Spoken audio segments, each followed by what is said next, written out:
Okay, good afternoon, everyone. This is Christy Schulenberg from the National Alliance to End Homelessness. Thank you for joining us for the Emergency Shelter Learning Series. This webinar today is Getting Your Board on Board. A couple of housekeeping topics before we start. All of the lines are on mute today, so if you have any questions, and we hope you do, we hope you'll put them in the questions box, which you can find in your navigation bar on your GoToWebinar navigation. The webinar and slides, most importantly, will be posted, like always, following the presentation. Please feel free to share with your staff and any other stakeholders you think will benefit from the webinar. Okay, so today's speakers is myself, Christy. I work in the Center for Capacity Building here at the Alliance. I'm a technical assistant specialist. We also have Deirdre Houlihan Dakara, who is the executive director at FISH, Friends in Service to Humanity of Northwestern Connecticut, and Felicia Harrington from Lowness Associated Ministries to People, LAMP, and they're going to share their stories with us today. Both of our speakers actually have participated in our Emergency Shelter Learning Series. FISH participated in 2015 in Connecticut, and LAMP participated in Georgia just this past year. So we're glad to have you both today. So for those of you who are new to the Emergency Shelter Learning Series and those who are repeat attendees, just a quick recap on the primary goals of this series. We aim to assist communities to strengthen their shelter policies and services to improve the housing outcomes for people who are experiencing homelessness across wherever you're doing this work in your communities.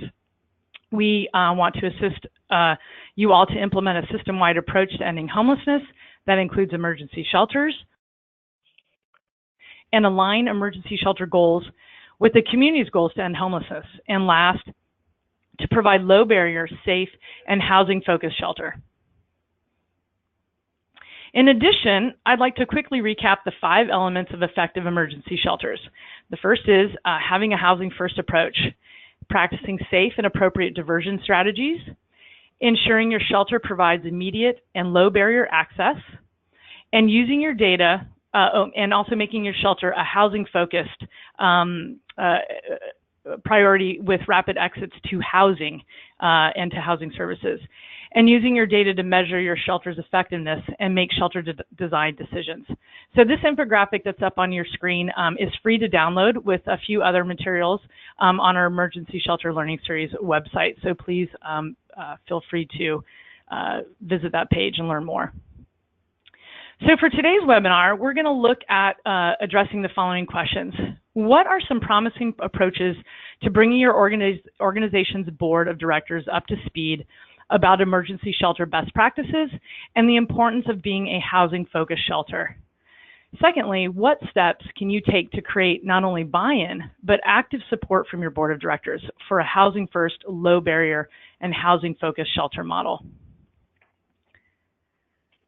When providing training and technical assistance on how to implement effective landlord recruitment, we often review things that matter to landlords. I think many of you have probably heard this or in trainings for yourself. You know, what are the things that are important to landlords?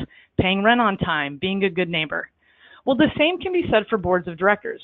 There are 3 ways a board practices governance, and it's important to be mindful of their roles and responsibilities, as well as their priorities. Having a deeper understanding of what is important to them will help to know how to approach them, how to educate them, and how to support them when attempting to clarify mission and programmatic direction. For example, fundraising and fiscal solvency is a core responsibility for boards. So using data to show improved performance to funders or prospective funders arms the board with tools to tell the stories that are important to tell and demonstrate your mission in action. When it comes to their strategic responsibilities, it's important to clarify what the role of shelter is and for your board to agree, commit to, and support. You may be currently operating as a temporary shelter focused on meeting basic needs like maybe providing more of a hostel-like environment,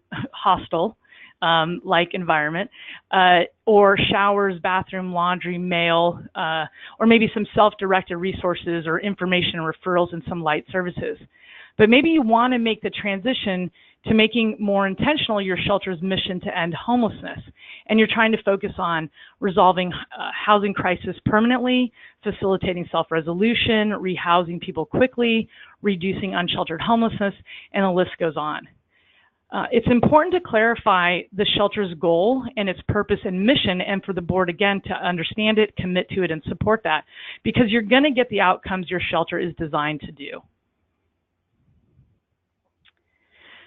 According to BoardSource, and if you don't know BoardSource, I would encourage you to look them up. BoardSource is a leading national organization focused on strengthening and supporting nonprofit board leadership. And in their 2017 study, Leading with Intent, they found that the board is fundamentally responsible for driving the organization's mission and what the organization is striving to accomplish. So boards and individual board members that don't have a firm understanding of the organization's mission may be more likely to prioritize decisions or strategies that are not mission-driven, taking the organization off course and diminishing its ability to fulfill its purpose. So for shelters who are or wish to transition to a housing-first, low-barrier, and housing-focused shelter, from a shelter whose main purpose is to maybe meet those basic needs, may find this transition difficult. For example, boards may not fully understand the need to hire or transition staff towards housing case plan activities like housing identification and housing navigation as the primary purpose of a case manager's role, or how performance will be evaluated. BoardSource also found that passion for the organization's mission is a top priority when they're recruiting. So ensuring that your board understands your shelter's mission and metrics for performance is key to ensuring that they have a clear, articulated message to share with prospective board members and improve the chances that the appropriate people are identified to serve. And how boards understand programs how board members understand programs positions them for stronger or weaker performance in many areas of board performance. So according to the study, board members need to understand the work of the organization to be able to engage in ways that are meaningful to the organization.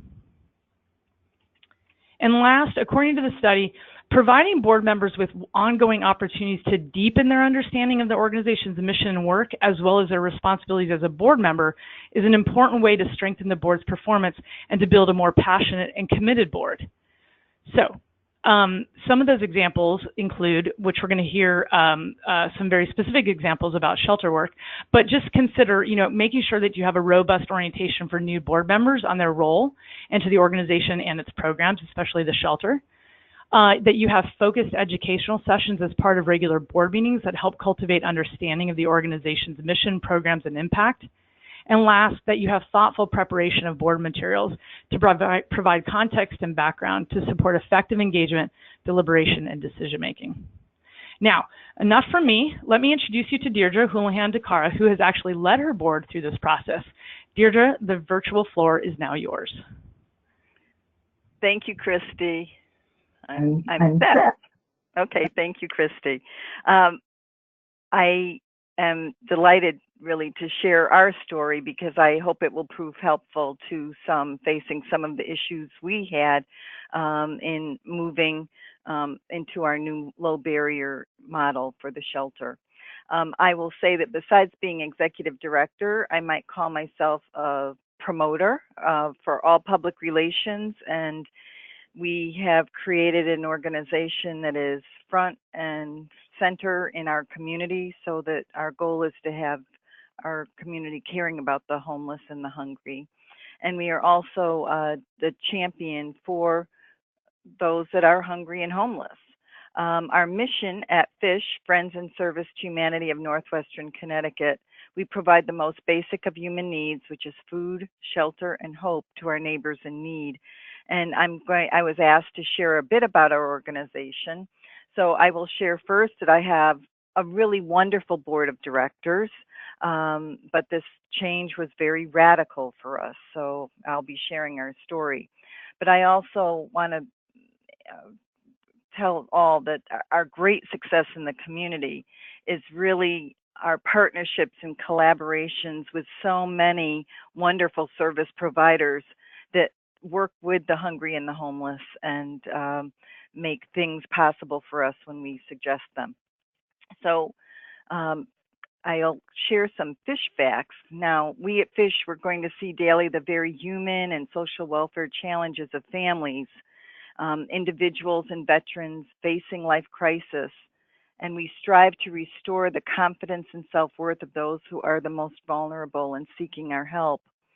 At the Fish Food Pantry, because we have two operations, are our major operations, we served last year 1,779 individuals, which also broke down into 516 families. And we distributed enough food to create over 116,000 meals. So it's a good population of our regional area of northwestern Connecticut and Litchfield County. At the Fish Emergency Homeless Shelter, we have 35 beds. We had a total of 11,714 bed nights. We had permanent housing. We had 41 shelter residents move into permanent supportive housing. And our breakdown was we had 102 residents last year, 85 adults, 11 veterans. We have a GPD veterans program. We have 5 beds dedicated to vets and 6 children. So we do serve families as well. I will share that statistic-wise, we, in 2016, before we became a low barrier, low demand shelter, we had a success rate of housing 95%. In the last year, we had a success rate of 75%. So we are serving and opening our doors to all homeless, and that does definitely change your statistics. But the point is, we're serving everyone that's in need, and that's so important. And we get them into the system towards other shelter, towards housing. So to share a little more about FISH, so I'm blessed to have 2 case managers. And as you know, case management, we're dedicated to overseeing all the resources, medical and mental health needs, employment opportunities, and of course, number 1, housing. And we do provide on our site GED classes, and we've just started a new partnership with the Northwestern Connecticut Community College, where we are offering vocational training and certificate programs for those living in the shelter for employment. We're a satellite office for energy. We do have on our premises a doctor's office, and so we have from an FQHC, a federally qualified health center, so that we are able to, on Thursday mornings, have our residents assisted. We offer, when needed, group and family counseling. We have job counseling, resume writing, and coaching. These are agencies that will come in and work with us. We know we aren't a specialist in everything, that's for sure. And we do homeless outreach. We do a huge community day as a part of the National Alliance to End Homelessness. We do a rally day to end hunger and homelessness the Saturday before Thanksgiving. We're the largest event in the state of Connecticut. Over 200 folks participate. We do a huge coat drive. We do a cardboard box sleep out, that kind of thing. And we have our Life for Vets program and life skill workshops that we do throughout the year that might be on cooking, nutrition, budgeting, and how to do well on your SNAP dollars. We do all we can so that when folks leave us in the shelter, that they are successful, and hopefully we won't see them back here. So I'll move on now to our actual topic, which is our board buy-in for being a low barrier model. And this is quite elemental, and I'm happy to present it that way. So to adapt to being a low barrier model, learn what your expectations are from we have a Department of Housing in Connecticut, whoever your licensing or certification agency is within your state. So, I mean, this is a radical change for an agency that definitely breathalyzed and drug tested, and you know, we hold our residents to high expectations on our part because we want them to do well. But this was, you know, a major changeover. So as executive director, then once we learned this was the direction for our future and the housing first, which is so critical, we worked as a staff, my two case managers and I, on why we are doing this and how we will do it, and what will we need to feel ownership. And with this, besides the Department of Housing in Connecticut, we have the Connecticut Coalition to End Homelessness, and we were working very closely with staff from there. So now it's time, though, for me to present to the Board of Directors our plan of changing our support model for the shelter.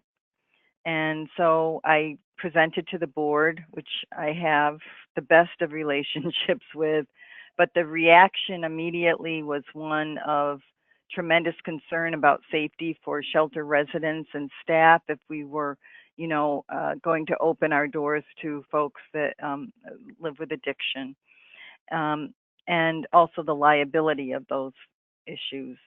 And two of our members right away felt they'd resign, and others said that we should just close the shelter and run our food pantry. So I didn't expect that. So what to do? So I go back to the state of Connecticut and the Connecticut Coalition, and we have children, we have families. We can have 3 or 4 or 5 families. We can have up to 14 children living with us. And we're a very communal setting. It's dormitory style. So we have a women's dorm, men's dorm, the veterans dorm. We have a house next door that we have 2 families in, and then we have rooms within our communal shelter for families. Could there be an exception? Because we really were uncomfortable with the population now opening the doors when we have little kids playing in a corner, board games or with dolls or whatever.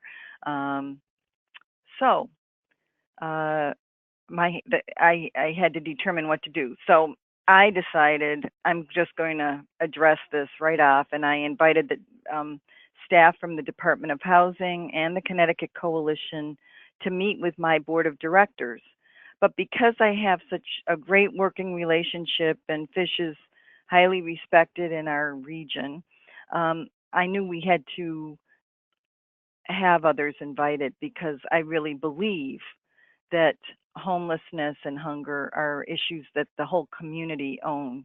There's ownership for that. So besides my board of directors and my case managers and DOH and Connecticut Coalition, I invited our area legislators. I invited the mayor of our largest city, which is Torrington, where we're located, which is really the hub of services for our area. We're a rural a county in Connecticut. Torrington has 30 to 35,000 living in it, and then we have a lot of little communities and villages that you imagine Connecticut to have. So that's our region. But we had the mayor of Torrington and some of her staff, and then we included our funders, the Community Foundation of Northwestern Connecticut and our United Way director, and I also included our attorney. But the message was very clear. We had the director of the Connecticut Coalition outline for us what it meant to be a low barrier, low demand shelter, and what their expectations were of our shelter. And by the end of the meeting, we had buy-in. And a big part of that, I think, was because my case managers definitely voiced that they were comfortable with this move. So you had the staff saying, we can do it, being the cheerleaders of it. It was a tense meeting. It was over 2 hours long, but by the close of it, we were adapting and adopting to be a low barrier model. So the next steps, though, how to make that possible? Well, we were very thankful in the end, I'll say, to be invited by Connecticut Coalition to End Homelessness, the Learning Collaborative, and working with the National Alliance to End Homelessness, brought in a super team where I think it was 6 shelters together who were going through this transition at the same time. We had goals set, we met the goals, and we actually went way beyond the expectations. The goals that were set were all about housing and housing first and rapid rehousing. And I think our goal might have been like 80 within a 2-month period, and we actually housed out of our shelters over 100 households. I mean, we went way beyond, and it was exciting for us. And I think one of the best pieces that came out of that is that when in the training session of the collaboration, we developed the metrics report, and I use that metrics report all the time as the executive when I'm grant writing, when I'm reporting to the board, but mostly working with my staff, because we are looking at how many beds do we have? This is the leap away from bed nights. This is really looking in detail at how many are we serving the households, how many entered, how many are exiting, how many exit into the permanent housing destination, and possibly asking, the different issues about each individual client so that we're able to try to meet their needs and getting them appropriate services. So definitely take advantage of working with NAEH to have help.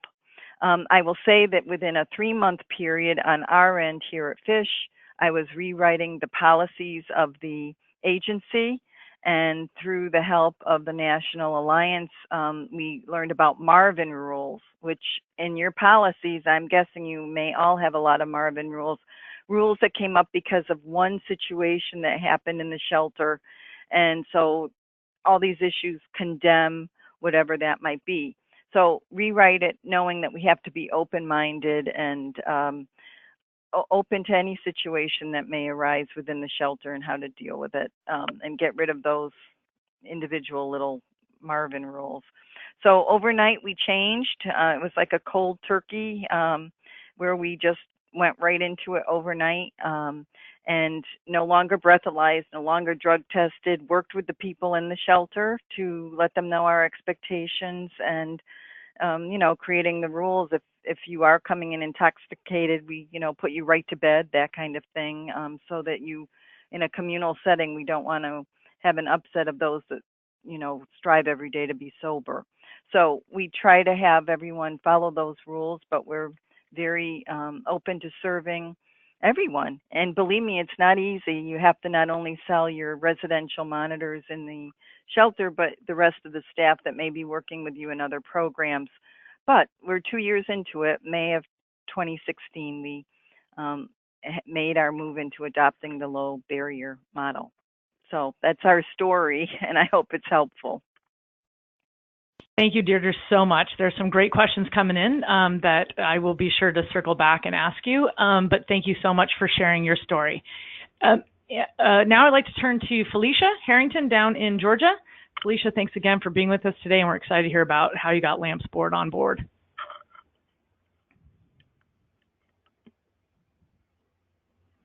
Oh, I think we might have Alicia on mute. One second. Okay, Felicia, you're off mute. Sorry about that. There we go. There we go. There we go. Thank you, Christy. Okay, so my name is Felicia Harrington, and I am the Executive Director of LAMP. Now, let me just go ahead and forewarn you, I am going to be extremely transparent with you all. I'm not going to just highlight all of our accomplishments. I'm going to be open and honest about our struggles as well as our organization goes and as a community, and how we were able to overcome those challenges. Now, just a brief history about LAMP. We were founded in 1984 by a small group of visionary individuals and churches as a clearinghouse that would monitor the dissemination of local dollars. So basically, we made sure that we paid the electricity bills, rental assistance for those who could not afford it. But over the years, its primary function changed. It now serves as a local mission for the homeless and working poor, providing safe, short-term residential shelter and supportive services to men, women, and families. LAMP sits nestled in a small, quaint neighborhood just a few blocks away from downtown Valdosta.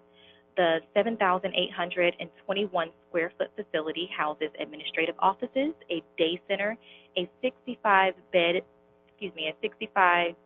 divided into 9 dormitory style rooms, LAMP has an on-site laundry facility, computer lab, playground, and greenhouse for planting vegetables and fruit for the residents.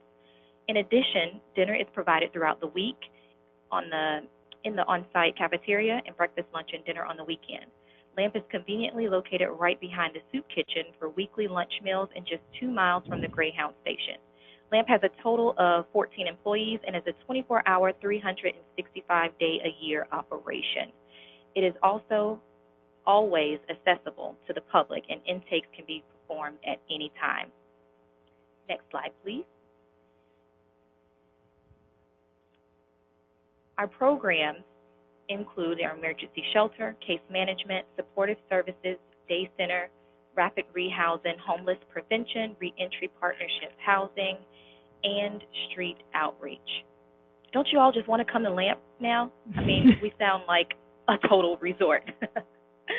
Until you get here, or at least that's what people used to think until they were hit with 3 pages of rules and a demerit system, and least I not forget, a do not return list. So their views quickly were shut down by the rude awakening that this was the furthest thing from a resort. We were more institutionalized than anything. Next slide.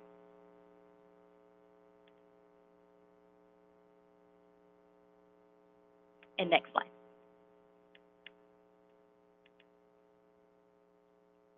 So, like I was saying, furthest thing from a resort. I mean, barriers. So many barriers. All of these things listed here, you needed those to enter into the shelter. The ID card, social security card, birth certificate. You were going to get screened for alcohol and drug, and you were going to sign a contract stating that you were going to go to classes, and you had to sign the rule book. And I met with Kay with the National Alliance to End Homelessness when I was spanking brand new to the organization. I still had bubble wrap on. That's how new I was. So I had no idea how other shelters were running their programs or even how we were supposed to do it. So it was great for me in that aspect. And I have no problem with change. So I was all for trying it out to see if we would get better results. Now, the staff and the board, on the other hand, were not ready. The staff, okay, I can handle that. But the board, that's a different ballgame. Next slide, please.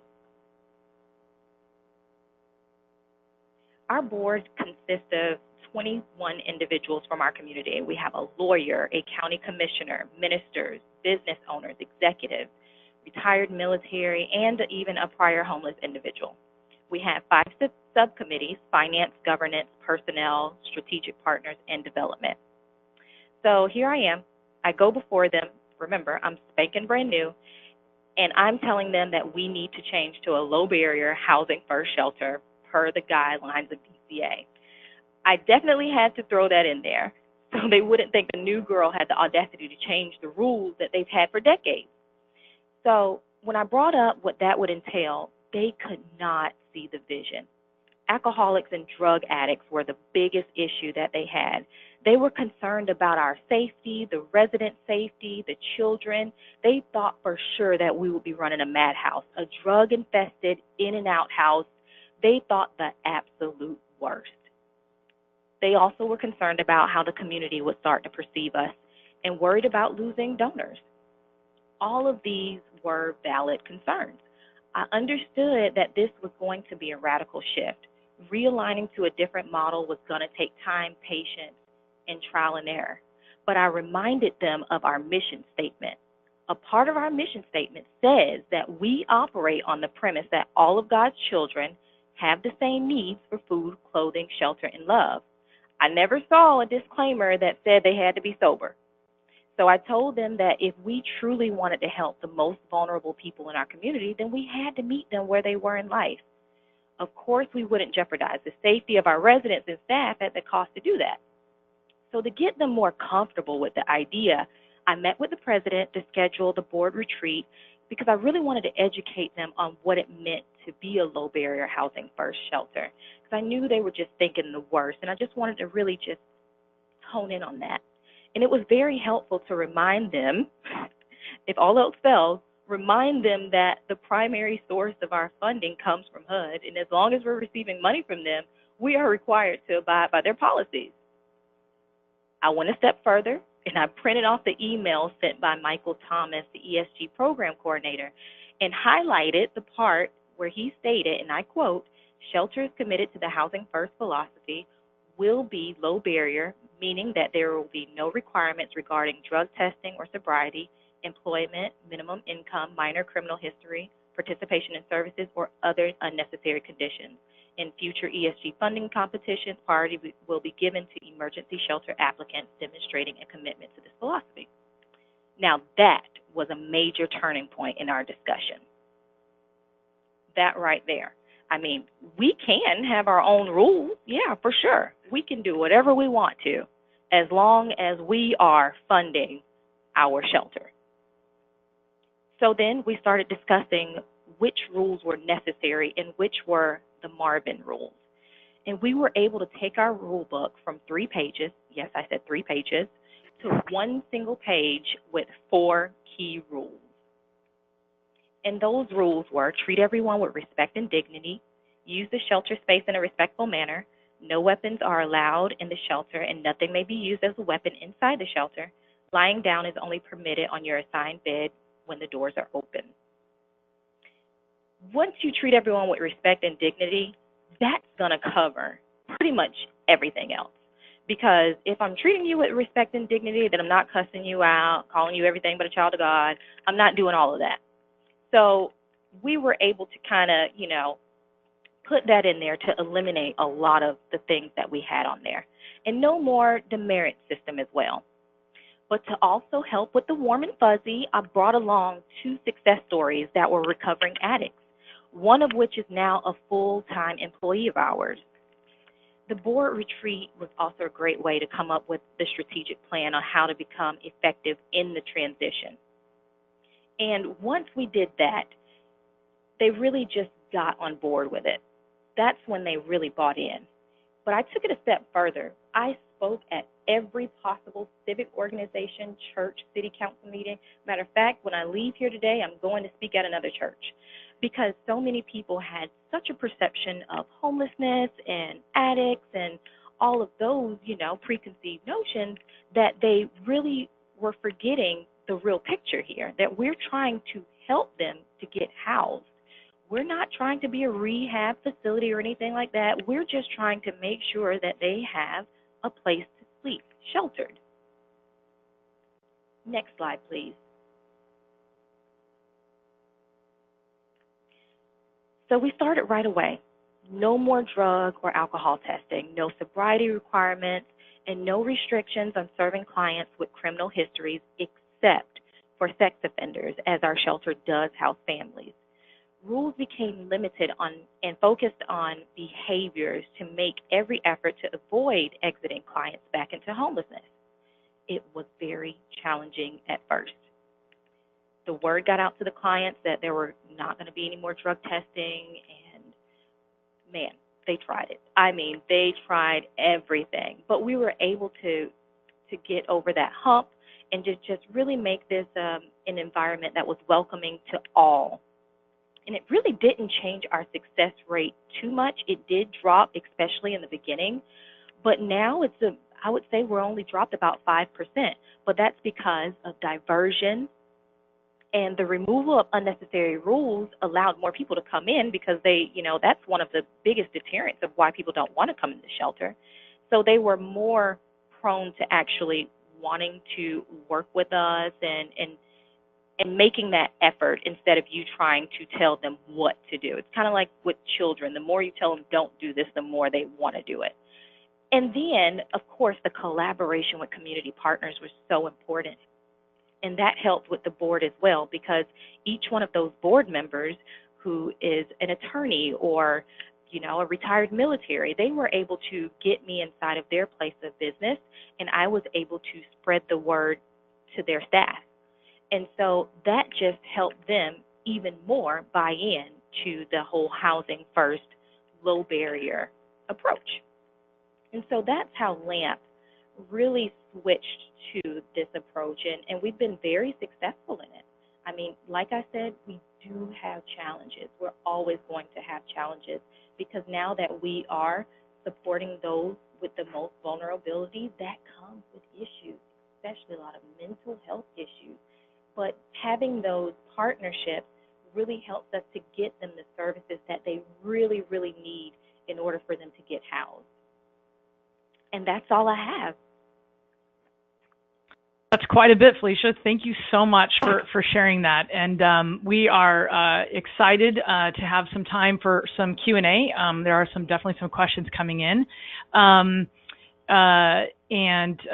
Both my colleague Kay Mosier McDivitt is also on the line, and we are looking at these questions right now and vetting them through just to make sure that we are able to capture some of the most ones. But the first question that I have is Deirdre. Could you talk a little bit more about your what you shared earlier about one of the big turning points was staff, was the board hearing from staff that they were comfortable with this transition. And we're just curious as to what made them feel comfortable. What kind of training did you provide? What kind of processes? I know you talked about like walking through why and how you're going to do this. Just wondering if there was anything in particular that made them feel more comfortable, more prepared to do that. And a question actually to both of you after is what kind of training do you provide to staff that will support them in making this transition, and thus, as a result of that, also create more buy-in for your board? Because as you said, the board is obviously very concerned not only about the residents, but staff safety as well. Okay, I'm still muted. Okay, one second. Let me take you off mute. Sorry. Oh, no, we can hear you, Deirdre. Oh, you can? Okay, great. Yeah. All right, wonderful. Kay, I'm your #1 fan, everyone. Kay was so great during our learning collaborative, and she was just super at shaping us all up to be who we are today, and thank you, Kay.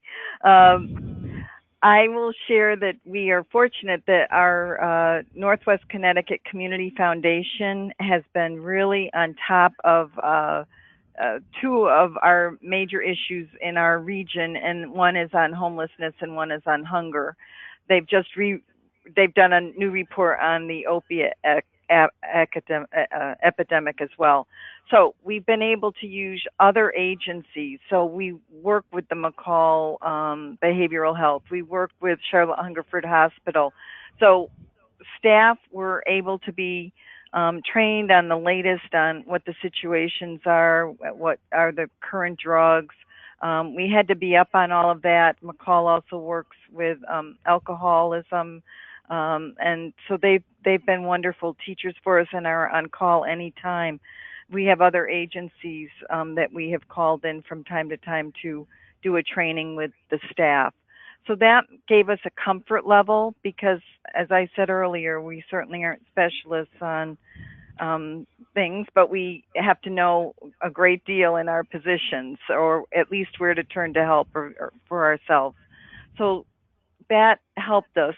So as we look to change all of our policies, just throw out all those Marvin rules and focus on housing and welcoming everyone into the Fish Family Shelter, we've been able to maintain that atmosphere. It's still a place where we even hug. I mean, people come in and have a quick nest until we get them into housing. But staff at that meeting that we had with all of our area community leaders and our board really reassured our leaders that we would be able to manage being low barrier. And we felt that. But it was all in developing these policies to be based on behavior and what, we would do with folks if they had an issue, by sending them to a bed or getting them to help. So anyway, I hope that answers the question. Okay, and for us at LAMP, sorry. No, go ahead, Felicia. For us at LAMP, okay, if you can't tell by now, I am a little extra, just a little bit. I mean, you heard the description of our facility. So whenever we switched to the housing first and low barrier, I was a little scared about it because what I did to kind of put myself in the house supervisor, which is like our house monitor. Those are the ones that are with the residents after hours. To put myself in their shoes, I actually came and worked that position.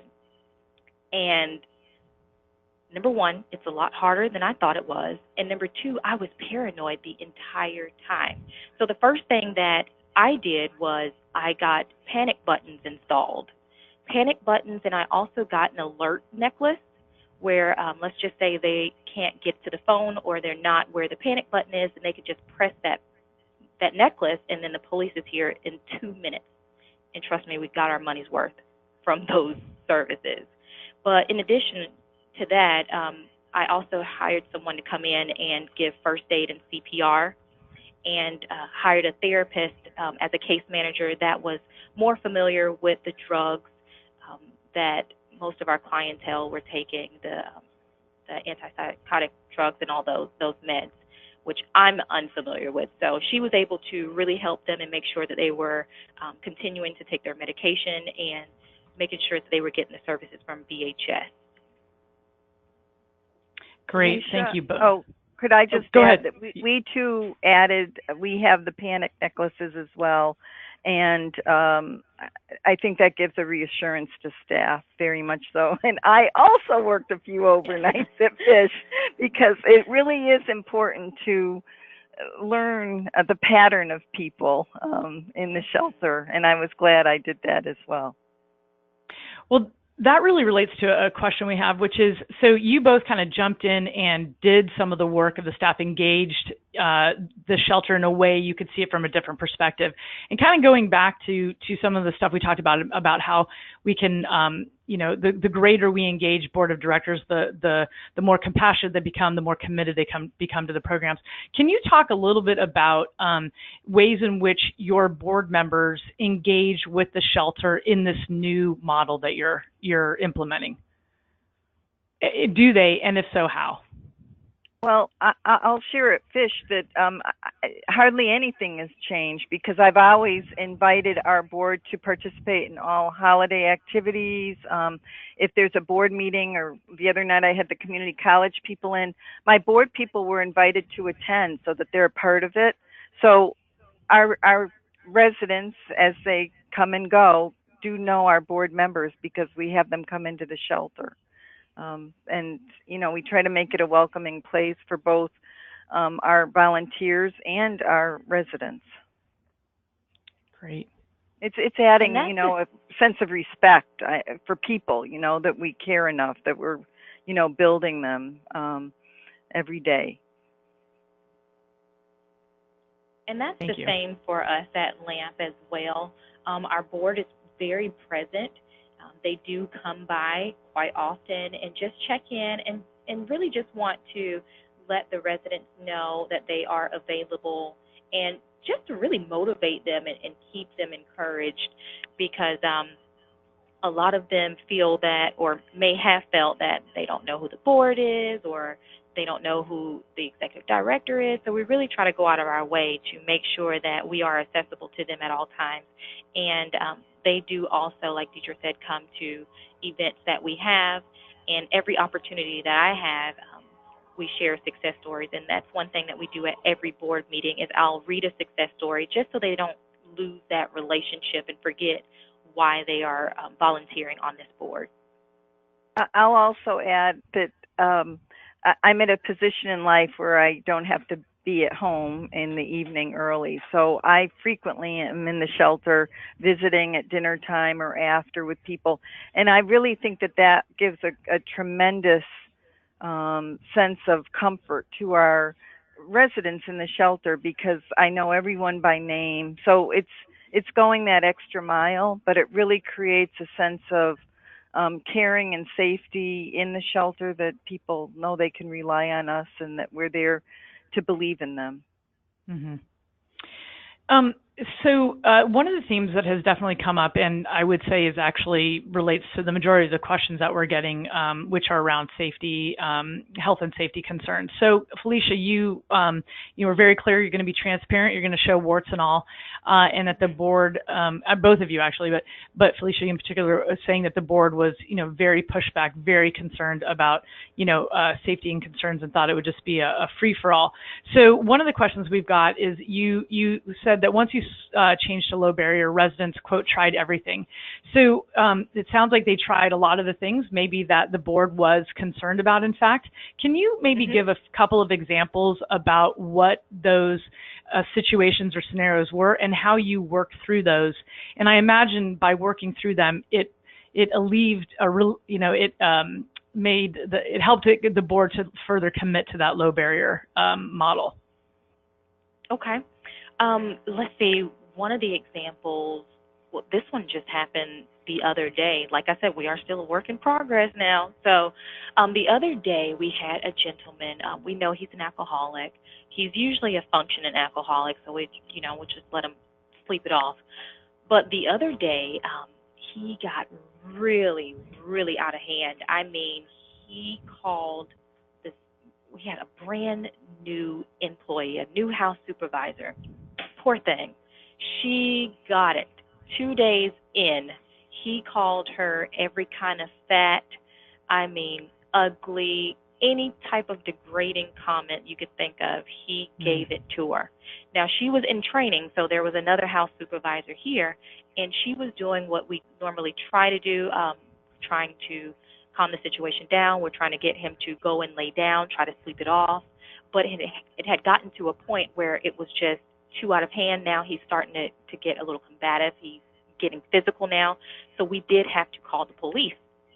We had to call the police, and in that case, what we do is, if they are arrested, then we'll try to hold their bed for as long as possible, for a couple of days, just to kind of let them sleep it off. Or in better case scenarios, what we'll do is tell them, okay, you got to leave for tonight, come back when you're sober, and let's, start fresh and anew that way.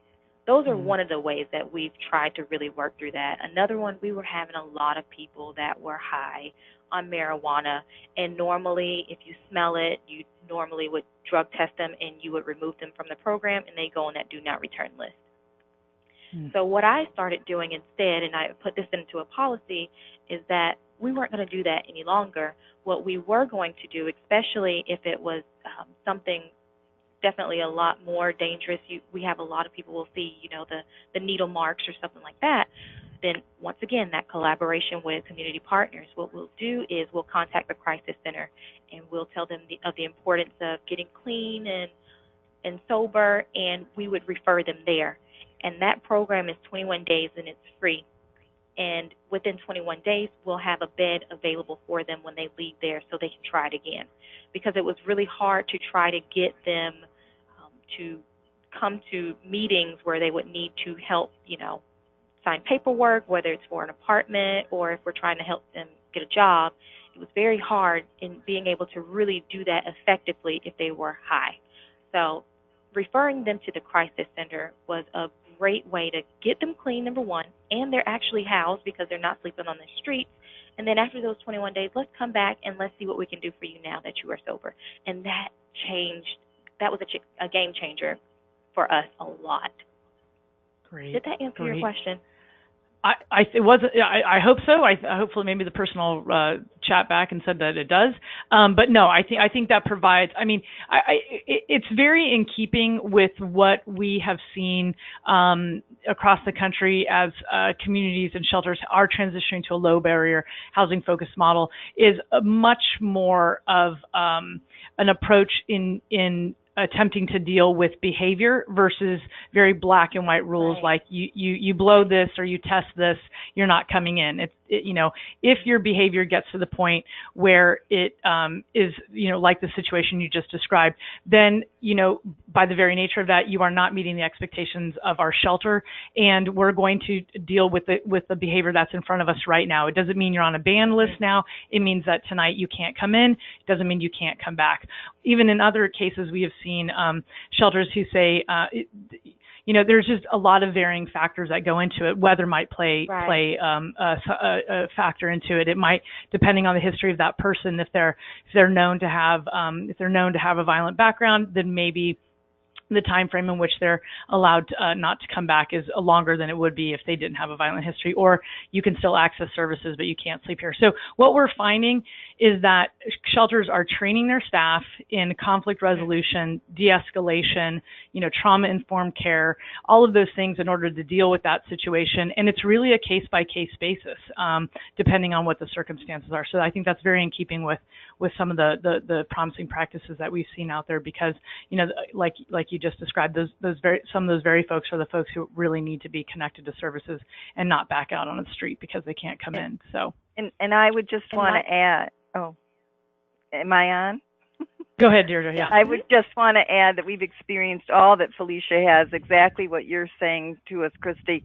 But I will share that we did have a death due to drugs, and that's a whole nother situation.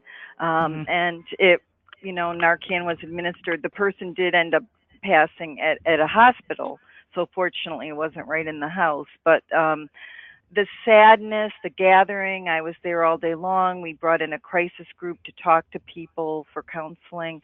And it was just a tremendous sadness by the whole population that they didn't see it coming. And, everyone wished that they could have been more helpful, because we've really tried to create a family feel at the shelter. So people come together, it's all about humanity. And so it was extremely unfortunate, but the right people came into our house to assist us with that afterward. I'm going to ask two more questions. Oh, Felicia, did you want to add anything? No, go ahead. Okay, I'm going to just have two more questions, then I'm going to say a couple of things about the learning series, because there are a number of questions that kind of don't relate to the board, but relate to other topics that we've covered in depth, so I want to get to that. But the next question I want to ask, Felicia, can you repeat your 4 rules again, please?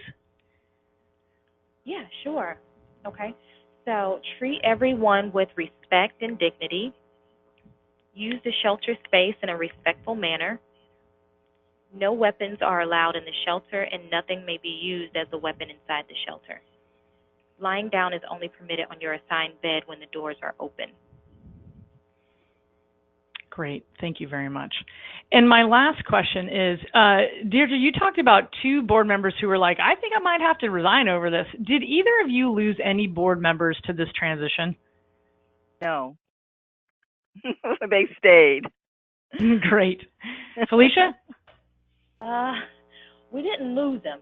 No. But they're not 100% on board yet. But they're not a 100%. They're a lot better now because, they've seen the success. And because, I am always keeping us up to date in the newspaper, so there's press releases every month for us, and we're very heavy on social media. So once they see the benefits and all the successes, then they're more at ease about it. They're like, okay, you know what? We're doing really good stuff there at LAMP. So that makes it a lot better. And I want to add what Felicia just said. I am such a cheerleader. We are on social media. We are in the papers. I call when good things are happening here and the press comes over. Being appreciated by your community, and people really step up to help. People don't know to help. How do you help the homeless and the hungry? We have to come up with ways where people can be helpful. And what are our needs? Is it new pillows, new bedding, toys at Christmas, whatever it might be? We put it out there, and people really want to step up and help others. Great. Thank you. I think Kay has a question. So there's just one that I don't know if this came up with your boards at all, but somebody asked a question, and it seems to me that this would be something boards would be concerned about when you talk about this, is cost. As I'm sure both of you can say, is that it's not like there's tons of money rolling in to operate a shelter. And the concern often is that it might be a lot more costly to run a low barrier shelter, because you have to deal with, additional training for staff and other things that may come up. Is that an issue? Did you find that the cost really went up? Is that a concern that your boards had? And, if so, how did you deal with that? I'll share that I'm a big grant writer. And we have gone from 12 cameras around our building and area to over 20. So we're able to have cameras everywhere to watch what's happening and for safety and liability. And that's been an addition for us. And I just write a grant for whatever we need. When others come in to provide services, they write grants themselves, and that's paying for them to come in to fish. So I don't have to pay people to come in to train us. We actually did have to pay for the first aid and CPR classes and the panic buttons. But other than that, there were no other additional costs. And so you didn't find that the board was resistant and it started bringing up a lot of money issues, but rather you were able to find grants for some of those initial safety things, and from then on it didn't seem to be much more cost prohibitive. Right. They were more concerned about how we would be perceived and if we would lose donors, but really no one else in the community, to be honest with you, no one else in the community wanted to deal with that population anyway. So they were like, yeah, thank you, Lamp's dealing with it. So let's give them more money. So it was more so like that. So it was completely opposite of what the board was thinking was going to happen. Everyone in the community is like, yay, Lamp is taking care of it, so we don't have to. And that's how that went. Yeah. That's so that's, yeah, and thanks for sharing that. The bad thing about that. Go ahead. The bad thing about that is we became a drop-off facility. Like, we would literally have people with IVs still in their arms coming from the hospital being dropped off, because now they think that we're something totally not what we are. We are a homeless shelter, not a rehab, not an assisted living, not a nursing home. I don't know how many people we get in here that we have to find other places for them because they really need to be in a nursing home. Mm-hmm. Well, I think that really was speaks that was the drawback for that. Yeah, I mean, I think it speaks to the importance of messaging about what your mission is. I think what you were saying before, Felicia, about, going out, educating community partners as to what that is. But I also think it raises also larger system issues that the larger homeless response system really needs to be trying to tackle through discharge planning, through all of the whether it's the criminal justice system and other health and hospital systems that are discharging to the street or to homeless shelters. But this has been a fantastic conversation. We're a minute from 3 o'clock Eastern time. So I just want to thank you both so much for sharing your stories with us. I think it has opened up a lot of other questions about just what it means to be low barrier and a housing focused shelter. So for all the questions that were really focused on the rules and how to balance sobriety and recovery and criminal background checks, and all the things that tend to be barriers for people coming in, I really want to encourage you to go back to our previous Emergency Shelter Learning Series webinars. I will put the link to that page on this slide that you see now. It's not there at this time, but I will add it before we post the slides. So that you can look at this is our 11th webinar. You can look at the 10 other webinars that have come before it, and a handful of them are focused on the very, very questions many of you asked about how do you review your rules, how do you become low barrier, and we were grateful to have other shelter providers like Felicia and Deirdre to participate in those webinars to talk about their experience. So typically we always have providers able to talk about the experiences and processes that they went through. So I highly encourage you to go back and listen to those if you haven't already. If you have questions, you want to follow up with us directly, you can email us at the center at NEH.org, and we will get back to you. Our next webinar is going to be in January. We are fine-tuning what it's going to be. We're hoping it's going to be on housing-focused shelter, so you'll see something about that if you register for this. You will get a link to this recording, to the slide deck, and we will also have a 2-pager takeaways for you as a handout when we're done. So thank you all very much for joining us today. It was great to have all of you. And again, Felicia and Deirdre, thank you so much. Everybody have a great day. Thank you.